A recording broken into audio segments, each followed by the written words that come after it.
vai atrás do texto e que faz aquilo que acha que é importante como capa daquele texto. Há um tempo atrás, eu fui durante 3 anos diretor de arte,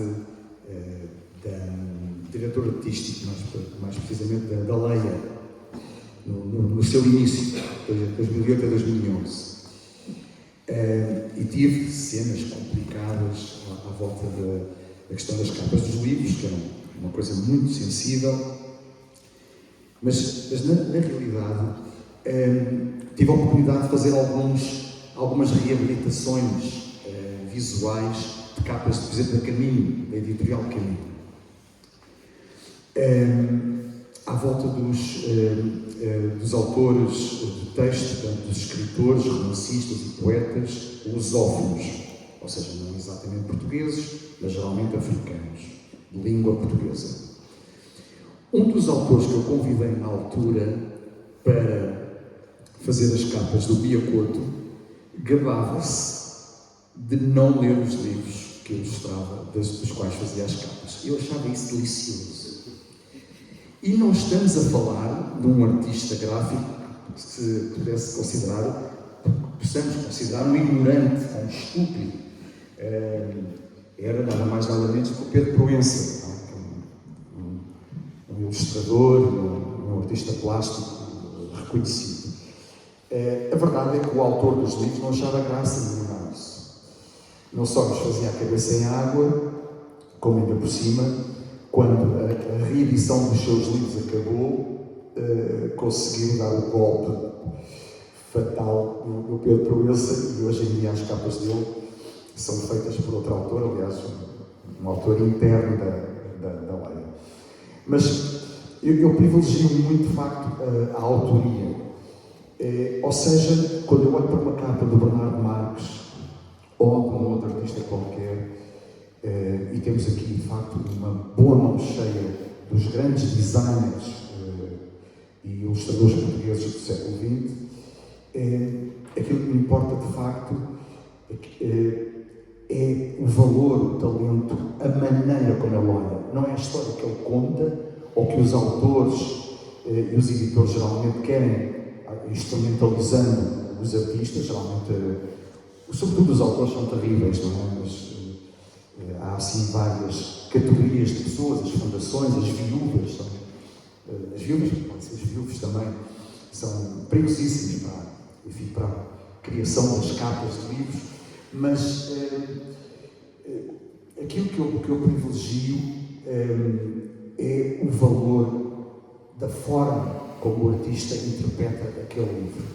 E não só vai atrás da história, só conta aquela história. Estás a falar que interpreta. Se interpreta, há um texto. No mínimo há um título. Como sabes, hoje as capas fazem com sinopses muito curtas, não é? Pronto, ninguém vai ler o livro. No geral, os designers gostam de afirmar que leram o livro ou que entraram... Mas não é no vácuo, não é no vácuo. Tem que estar feito em função de uma coisa. Não é no vácuo, porque sobretudo aquilo que eles fazem é refletir o seu olhar. Quando tu olhas para uma capa destas, não é a obra literária que tu estás a apreciar, é a obra do artista. Em função da obra. Com certeza. Estamos a pouco. Mas eu não queria. Bom, só mais uma chega sobre isto. Muitas vezes as capas dos livros podem ter um papel extraordinário e até, digamos, sedentário em relação àquilo que é a sua função inicial. A coleção Vampiro, que começou em 1947, salvo eu, introduziu, digamos, uma moda gráfica e plástica que depois contaminou a coleção X, que é quase uma coleção simétrica, quer dizer, não foi tão extensa ainda assim, não é? Mas foi ainda bastante grande, com 210 volumes, a X, e que também se vê depois em algumas outras coleções que há por aqui. Mas, por exemplo, as capas da Vampiro, feitas pelo Cândido Costa Pinto, que a Carla já aqui citou, criaram uma coisa nova na literatura policial que se praticava em Portugal. Portanto, a literatura policial sempre foi uma espécie de paraliteratura, enfim, até há muito pouco tempo isso era um tema até académico, discutir que espécie de género ou de qualificação literária é que os livros policiais tinham. Os livros policiais em Portugal foram muito maltratados desde os finais do século XIX, princípios do XX. Enfim, as aventuras, as falsificações, inclusive, à volta de grandes clássicos como... eu agora estava a lembrar do Conan Doyle, já não me lembro o que ele fazia. Conan Doyle era Sherlock Holmes, que eram falsificadas, aldrabadas e que saíam com pseudónimos de imensa gente que escrevia aquilo a esmo. Mas a literatura policial foi bastante maltratada e era mal vista, sobretudo pela intelectualidade portuguesa, embora muitos desses intelectuais e sobretudo escritores portugueses assinavam com depois obras policiais também, de aventuras com pseudónimos anglo-saxónicos, mas a literatura policial era bastante mal, com salvas, com algumas exceções, como uma coleção da Clássica Editora, que não creio que não está por aqui, e que tem umas sobrecapas fantásticas, feitas pelo Mário Costa, que é um tipo assim do calibre do Rudik, que já foi aqui citado. Mas então, as capas surrealistas, porque são mesmo surrealistas, do Cândido Costa Pinto, e mais tarde as do Edmundo Mujo para a X, criaram, digamos, fizeram da literatura policial, de facto, uma coisa diferente. Também é verdade que o grosso dessas coleções policiais passaram a estar, de facto, baseadas no policial inglês, que é mais dedutivo, por oposição ao americano. Deixaram de haver aquelas aldrabices de autores portugueses a escrever sobre investigadores e detetives privados e ociosos que gozavam com a polícia, não sei o quê, que era um clássico, digamos, um standard desses enredos. Mas essa qualidade plástica das capas tornou a literatura policial uma coisa mais acessível e mais sofisticada também. E isso depois foi-se estendendo ao longo dos tempos, e de facto os anos 50 e os anos 60 foram anos de grandes coleções policiais, de alguma literatura sobre, nomeadamente revistas também, sobre o policial, e pronto, depois, até ao seu ocaso, a perda de influência, depois a partir dos anos 70. Né? Portanto, a ilustração, que nós muitas vezes tendemos a instrumentalizar, sobretudo do lado das editoras, dos autores, a instrumentalizar como uma coisa que é necessária, é relativo. A maior parte dos livros do século XIX não tinham capas ilustradas, não tinham graça nenhuma. Né? As capas com bonecos só começam a aparecer no final do século XIX. Também por outras razões técnicas, né, do próprio fabrico do livro. Mas, de facto, as capas podem alterar, podem... e até falando daquela coleção da Inferno que está ali, a Tinta da China, a editora Tinta da China, é um exemplo flagrante disso. De uma qualidade indiscutível e inquestionável contemporânea e que, obviamente, vale pelos seus autores, vale pelas suas coleções, mas vale sobretudo também por um olhar muito próprio de uma única pessoa, que é extraordinária, a Vera Tavares, e que dá uma consistência que faz com que alguns dos autores já tivessem expressado publicamente a opinião de que estão muito bem naquela editora, também pelas capas dos livros que são feitas lá. Então, ou seja, uma identidade. Mas isso é um fenómeno raro na indústria do livro em Portugal. Na maior parte das vezes, e sobretudo nas editoras mainstream, nas majors, aquilo que se passa é o desgraçado designer fazer 1, 2, 3, 4, 5, 6 propostas até cansar o cliente ou até um conjunto de decisores que está do outro lado achar que sim, está bem assim. Obviamente que isso complica muito a vida ao design de capas contemporâneo, não seria, ainda assim, um problema tão óbvio nos tempos em que a maior parte destas capas foram feitas, em que havia uma ligação muito mais clara, um respeito muito maior, embora não traduzida em euros ou em escudos, mas ainda assim um respeito muito maior pela arte desses artistas que eram, na maior parte dos casos, no tempo em que ainda não se falava da palavra design ou designers, eram artistas plásticos, eram arquitetos, escultores, pintores, ilustradores também, se podemos falar assim, cartunistas, que faziam as capas dos livros. Bom, eu vou colocar aqui uma série de questões que têm muito a ver também com a relação entre o tempo e a memória e estas imagens. Eu gostava que comentassem um caso em que nada muda há mais de 100 anos.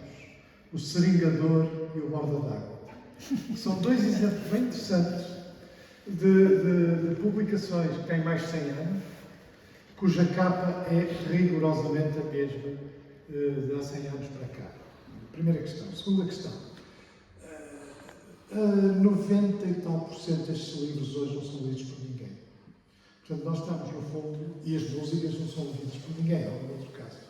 Portanto, nós estamos num cemitério, num certo sentido. Nós estamos num cemitério de palavras e de imagens que nos remetem para um mundo que as pessoas percebem como sendo do passado. Eu acho que não, depois podemos discutir isso, mas esta ideia, eu estive a ver aqui a escala rapidamente, eu tenho a certeza absoluta que, eu não digo 99%, mas quase ninguém lê. Aliás, ninguém leu durante muito tempo e ninguém de hoje lê, porque também se lê muito pouco, e o que se lê é mais ou menos standardizado e publicitado. Gostava também de ouvir o vosso comentário. Depois há outra coisa que eu vivi sempre dentro de uma biblioteca. A minha família tem uma coisa rara que é 3 gerações, 4 de colecionadores de livros. E, portanto, li a maioria dos clássicos em edições, em alguns casos até as primeiras edições. Portanto, com outra ortografia, com outro design, e ao mesmo tempo também havia uma coisa que era muito comum nas casas em que havia algum dinheiro no século XIX, que é jornais franceses, como o Gil Blas, por exemplo, não foram publicadas as obras de Zola, ou o Petit Jornal, que são jornais que são anteriores à fotografia. Ou seja, os jornais tinham que ilustrar os acontecimentos desenhando quer os crimes, muitas vezes o Petit Jornal tem os crimes na capa, enfim, escorre sangue, é um bocado como a Correio da Manhã, portanto, o mecanismo é o mesmo. E a verdade é que a riqueza gráfica de muitos desses jornais tem a ver com o facto de não haver outro tipo de documentação para aquilo que fazia. Por último, a gente cria uma habituação às capas. Eu nunca fui grande leitor de livros policiais, mas era leitor de livros de ficção científica. E li os livros da coleção Argonauta, os 100 primeiros de certeza. Depois eles começaram a mudar o grafismo e eu perdi vontade de os ler. A coleção foi até aos 400 exemplares, portanto há 2 grandes mudanças gráficas e a relação entre a atração pelo texto, livros como O Homem Ilustrado, Bradbury, Os Últimos Homens da Terra, os livros de Asimov, tinha também muito a ver com o estilo das capas. Eu não estou a tirar a conclusão de uma coisa destas. A memória é permanentemente reconstruída por nós. Eu tenho a certeza que não leio o Borda d'Água e o Seringador que leio, mas não sou agricultor, portanto eu não preciso saber. Em janeiro planta-se não sei de quê, em fevereiro, e depois tem uma série de recomendações na página do fim. Mas são interessantes também desse ponto de vista de nada mudar. A capa são normalmente desenhos bastante antigos, o Seringador é o Seringador, o Borda d'Água é outro, mas gostava de vos ouvir como especialistas nesta matéria comentar esta relação entre a memória e o tempo e, acima de tudo, com o esquecimento. Isto é um festival de esquecimento. E, por outro lado, é um festival em que a gente pode fazer relações. Por exemplo, o rapaz do Realejo. Eu já vi aquela cama, aquele homem triste, aquela janela e aquele sótão. Na Dama das Camélias, na excursão, é a coitadinha tísica a morrer no andar no sótão, e é exatamente da mesma maneira. E a mesma coisa se pode encontrar aqui também em relação a outros casos. Já me refiro a outro aspecto que eu acho que um dia temos que fazer uma exposição, que é da literatura genuinamente popular. Fu Manchu, o Salgari, aquelas coleções que eram, de facto, a gente reconhecia de imediato. Ou seja, a gente falava para o Tigre da Malásia, já sabia exatamente que as capas eram todas semelhantes. O que é que os nossos amigos que sabem muito disto têm a dizer sobre algumas destas coisas?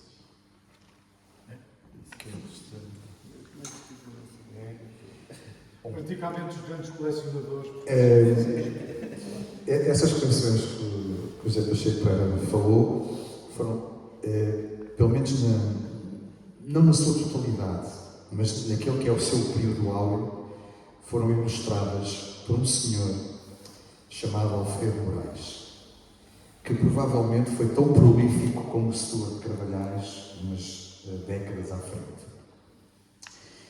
Ora, nessa altura, estamos a falar de um senhor que morreu com perto de 100 anos, o Alfredo Moraes, e trabalhou pelo menos uns 70 ou 80 anos de vida, o que é uma longevidade notável para um ilustrador. Os ilustradores geralmente caracterizam-se por morrerem artisticamente muito cedo. Não é? Portanto, eu tenho algumas contas sobre isso, mas obviamente muitos destes senhores que estão aqui tiveram vidas mais compridas, não é? O ilustrador que eu mais gosto de toda a história da edição portuguesa das capas de livros chama-se João da Câmara Leme. Tem uma capa ali, aquela grande, com aquelas duas figuras deitadas. Poderá não ser uma das melhores 100 capas dele, mas é uma delas. Um tipo notável, um grande designer, amigo e contemporâneo de Sebastião Rodrigues, que também anda por aí, pelo menos nas capas do Almanac, e que é considerado uma espécie de founding father do design gráfico português. O João da Câmara Leme começou a aparecer em capas de livros muito obscuros do Porto nos finais dos anos 50 e de repente explode na Portugal Editora, e faz 70% ou 80% das capas de livros da Portugal. Estamos a falar de muitas centenas de capas.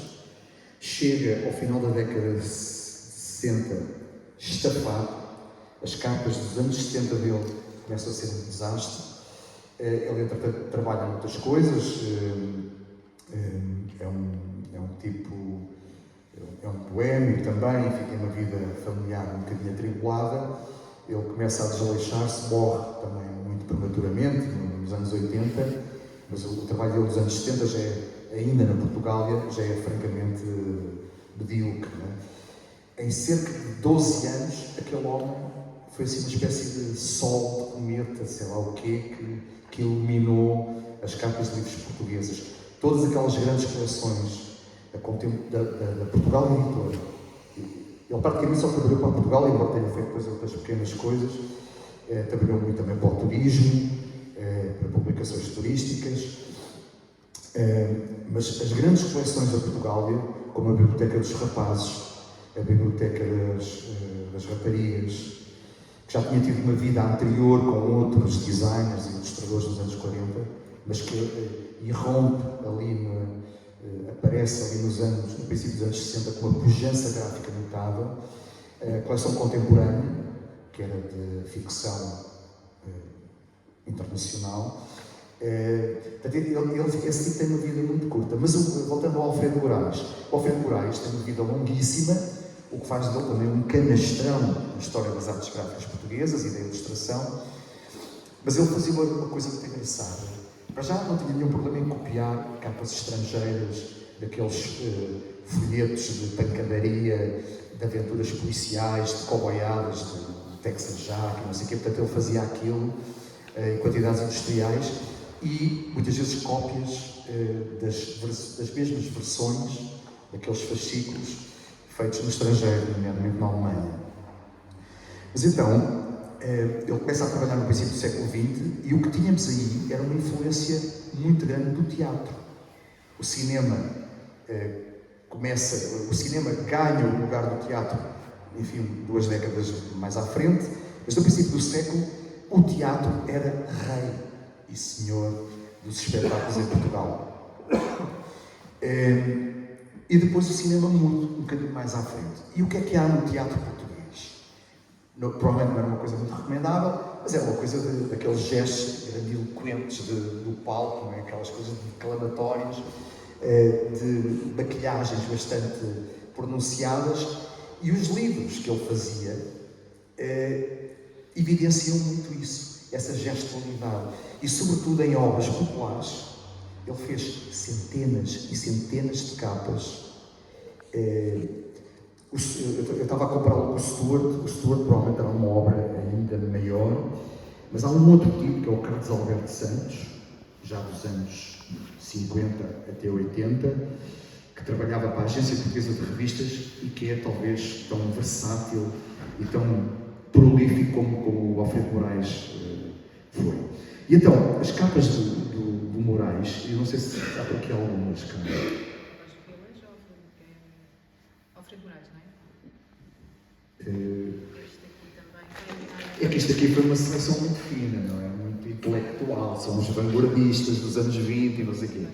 Mas ao mesmo tempo que havia estas vanguardas modernas e daquilo do chamado primeiro modernismo português, tínhamos o Alfredo Moraes a alimentar toneladas de papelada popular, de livros, de fascículos, de novelas, em que geralmente aquilo que víamos nas capas eram cenas de pancadaria, envenenamentos, assassínios com punhais, com enforcamentos, com expressões muito exageradas, como nós poderíamos ver num palco do teatro. E isso faz um estilo, e era aquilo que nós podíamos chamar uma edição populista, se quiséssemos, não é? Passá-la um bocadinho para os dias de hoje, não é? Uma coisa, enfim, e agora dizer o nome de um jornal, mas não vou dizer. Pronto. Era uma coisa de facto popularucha, exagerada, mas que tem o seu encanto hoje. Passados 100 anos, muitos deles já têm 100 anos ou mais, espalhados por uma míriade de editoras. Esta malta alimentava muitas editoras. É verdade que há autores que ficam agarrados a uma editora quase toda a vida, ou até há autores também, mas um tipo como o Stuart, como o Moraes, tinham talento e tempo também e desenvoltura para alimentar centenas e centenas de livros de editores muito diferentes. E, portanto, os livros ajudam a explicar também o seu tempo. Esta flutuação de tempos na política, na economia, na cultura, nas artes plásticas também, não é? O nosso surrealismo nunca foi assim uma coisa muito notável, até porque já foi comprada em segunda mão, já muito tardiamente de França, etc. Não é? Isto é uma pecha, digamos, das artes gráficas portuguesas. Sobretudo a influência francesa foi muito pesada, muito marcante até praticamente meados do século XX. Mas a maior parte daquilo que nós vemos nestas capas é exatamente a história das artes visuais portuguesas e a sua aplicação, a sua declinação em objetos muito concretos, numa indústria muito concreta como é o livro, ou se quisermos também nas revistas ou nos jornais. Eu não sei se consegui responder a alguma coisa, se calhar nem por isso, não é? Porque a coisa começou com o seringador e com o borda d'água. É assim. É uma bolsa. É uma bolsa assim. Alguém se interessa realmente por aqui também? Eu tenho sérias dúvidas. Algum agricultor moderno, aqueles dos programas de televisão, não há certeza, mas algum agricultor moderno se preocupa ou se interessa por aquilo?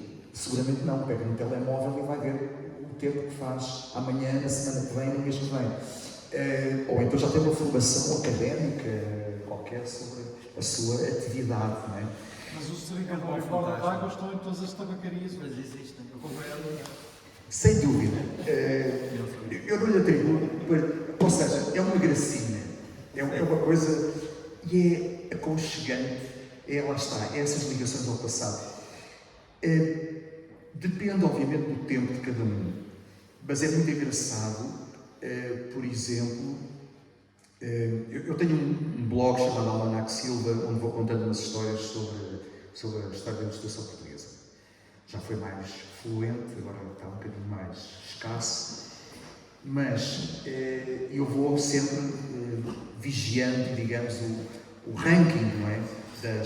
Do sucesso daqueles temas que vou coisa. O tema mais visto de sempre, estamos a falar de música, apesar de tudo, né? Atenção, isto é um blog sobre ilustração, não é sobre bisbilhotice política nem nada disso, portanto não tem assim muito sucesso, mas tem leitores constantes.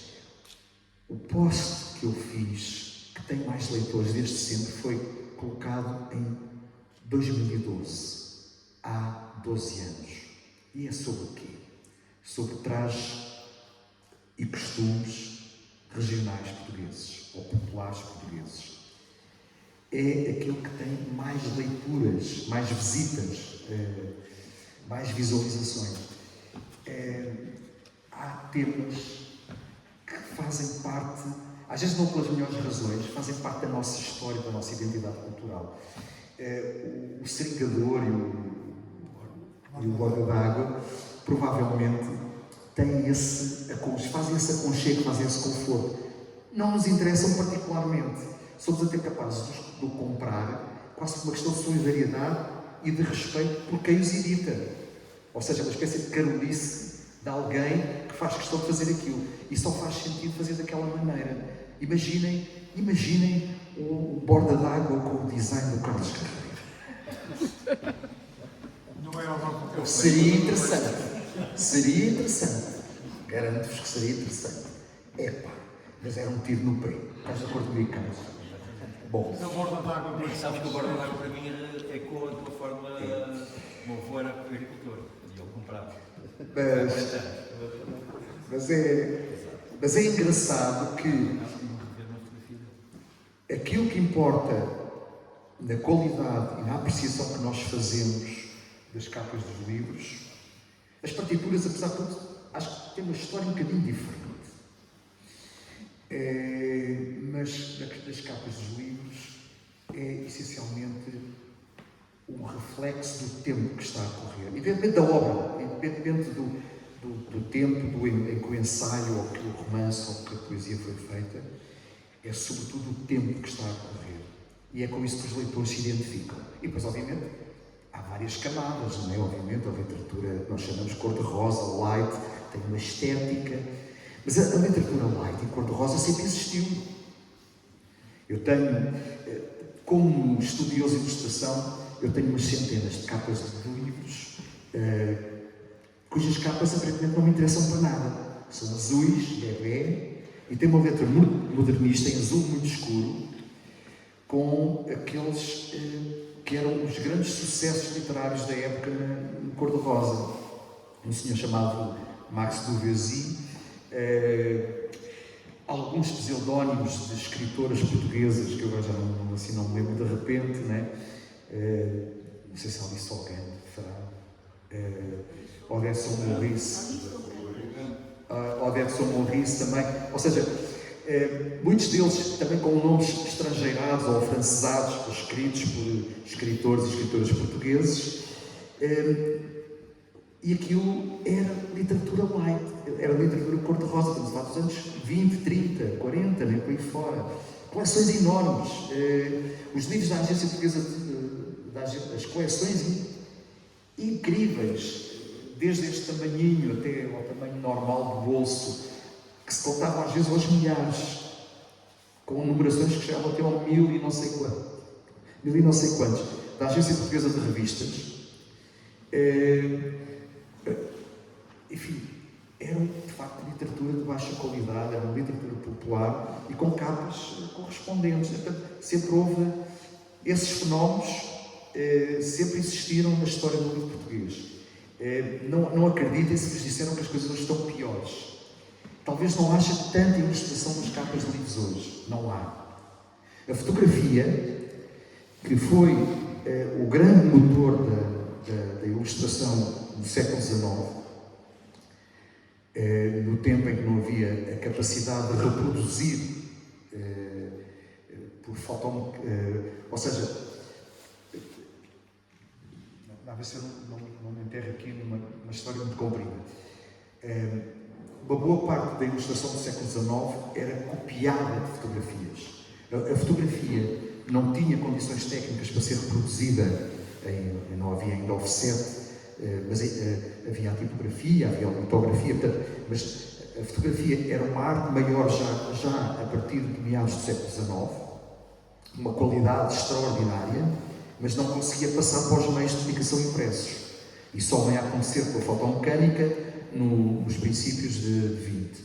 E quer a fotografia como modelo de cópia para a ilustração, sobretudo a gravura em madeira e em metal, e depois a fotomecânica, que permitiu reproduzir a maior parte destas coisas que vocês veem aqui no tamanho que se quisesse, a fotografia teve um papel extraordinário no desenvolvimento da ilustração, inclusive nas capas de livros.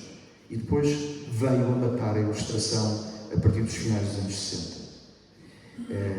Claramente, uma sociedade mais ligada à realidade, mais ligada à televisão, ao cinema, começou a deixar, de facto, a ilustração para trás, e a ilustração entra em declínio,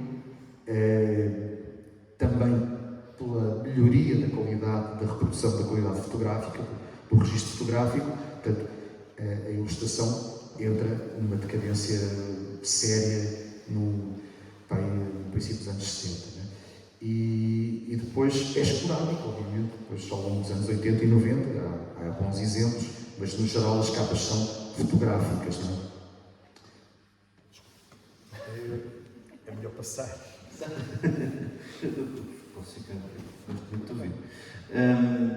Em relação à memória e à borda d'água, eu uma vez estava a falar com um colega qualquer, dizia que eu gostava mais do Mickey original do que do Mickey atual. E estavam-me a tentar convencer que a única diferença eu gostava mais de um por causa do tempo. Porque já tinha passado tempo suficiente para eu gostar mais daquilo e achar que aquele tinha uma ligação mais visceral com uma memória qualquer. Eu uma vez fiz eu tinha muitos livros, não tantos como o Jorge, claro, eu nem, obviamente, quase todos os presentes aqui, mas eu tinha uma grande estante de livros, principalmente livros visuais, banda desenhada, que era que eu lia mais, depois também outros livros. E houve uma altura que eu resolvi fazer umas viagens, e foi na altura em que começaram a aparecer os gadgets, os telemóveis, e eu passava muito tempo fora de casa. E depois voltava e não percebia bem porque é que eu tinha aqueles livros. Porque eu podia já lê-los todos no bolso, ou no iPad, não sei o quê. E entusiasta como era, nós fizemos parte, nós somos a geração da transição do analógico para o digital, nós éramos muito otimistas, dizíamos, o texto não precisa ter suporte físico, o texto pode ser lido em qualquer suporte, essa é a beleza do texto, deixa-me cá tentar ler os grandes romances em iPad, e para que é que eu preciso de andar atrás a apertar esta papelada toda, não sei como é. Quando comecei a voltar das viagens, olhava para a estante e começava a perceber o que é que eu tinha a estante. Era para eu me lembrar onde é que tinha comprado os livros, para eu me lembrar de episódios da minha vida. Aquilo são mnemónicas da minha vida inteira. A memória e a acumulação de coisas e estas obras de arte que a gente pode manusear, o próprio ato de manusear. Eu lembrava-me porque é que aquele canto estava esfolado, porque eu tinha andado a mexer nele. Lembrava-me daquela capa, porque tinha estado umas semanas a ler aquele livro, uns dias. E, portanto, aquilo no fundo é o registro de nós próprios. E o borda d'água, eu ver o borda d'água nos stands, é eu lembrar-me porque é que existe o borda d'água, quem é que eu era da primeira vez que vi o borda d'água. Eu até recentemente trabalhava no Diário Notícias. E o Diário de Notícias houve uma altura que eles tomaram uma decisão que para mim foi uma coisa que eu não percebi, que era, eles fizeram um cálculo que o Diário de Notícias, não foi só isto, mas que o Diário de Notícias vendia mais ao domingo. Então deixa cá acabar com a edição em papel os outros dias todos e vender só ao domingo, porque também tinha a revista e tal. O que eles perceberam é que as pessoas, ao não ver o Diário de Notícias nas bancas durante todos os dias, também já nos compravam ao domingo. Porque a própria presença, aquela presença ali é aquilo que nos lembra, e a memória é uma função da nossa, a nossa identidade é uma função da nossa memória. Portanto, por isso é que estas coisas têm importância. Eu sei, eu que sempre odiei, odiar é uma palavra forte, algumas obras do pós-modernismo, da arquitetura dos anos 80, principalmente uma que está ali nas Amoreiras, eu sei que daqui a uns anos se calhar vou gostar daquilo, porque já tenho uma ligação. Envelheceste. Eu envelheci, sim, vou envelhecer. Já estou, já está a acontecer. Não sei se é a resposta, mas nós quando pegamos, por exemplo, quando ilustramos, do ponto de vista do ilustrador, quando ilustramos estas obras, e gosto imenso de ilustrar, gosto mais de ilustrar clássicos, porque se calhar tenho uma relação mais visceral com eles, e o desafio é grande de tentar dar um olhar novo, e concordo que qualquer olhar que se dê visualmente é assim também em função do nosso tempo.